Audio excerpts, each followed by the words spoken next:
Bagamat pasok na ang TNT sa semis, pero ano nga ba itong epekto ng nangyayaring pag-real talk nila Calvin Oftana kay Bolbol dahil sa hindi nga ito palaging namamasa? So wag na nga nating patagalin pa at atin ang talakayin yan.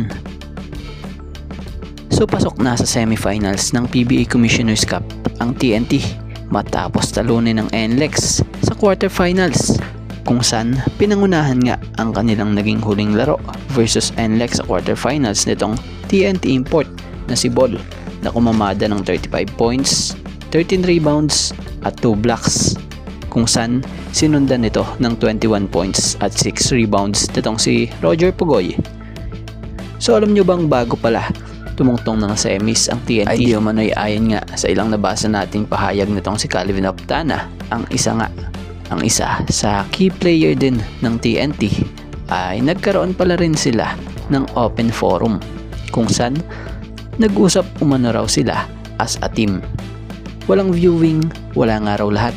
Instead na mag-viewing nga raw sila, nag-open forum sila kung anong problema sa kanila internally.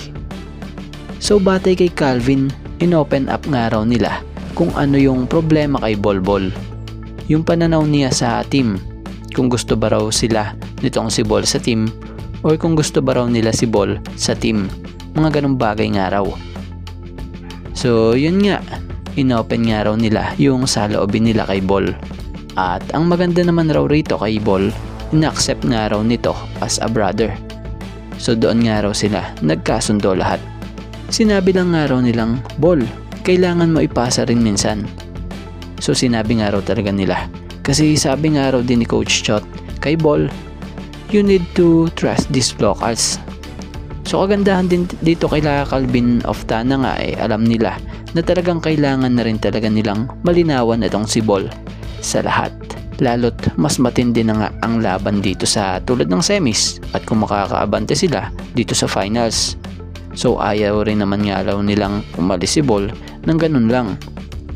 So ibig sabihin, this semifinals mas posible na nating makita ang TNT na bumalik ang sigla ng mga locals, dahil nung elimination kita naman natin kung gaano naging hindi maganda ang kanilang naging kartada at tinakbo ng laro noon, kung saan hindi mo nga mapredict kung panalo ba sila or matatalo dahil iisa lang ang kadalasang nakikitang kumakayod Yun nga ay kita naman sa nangyayaring stats. So ngayon, mukhang mag-iiba na ang ihip ng hangin dahil sa nangyayaring open forum. Asahan na mas makakatuwang muli ang mga locals ng TNT gaya sa naging huling laro nga ng TNT sa NLEX na halos lahat nga talagang nakatulong nitong si Bol.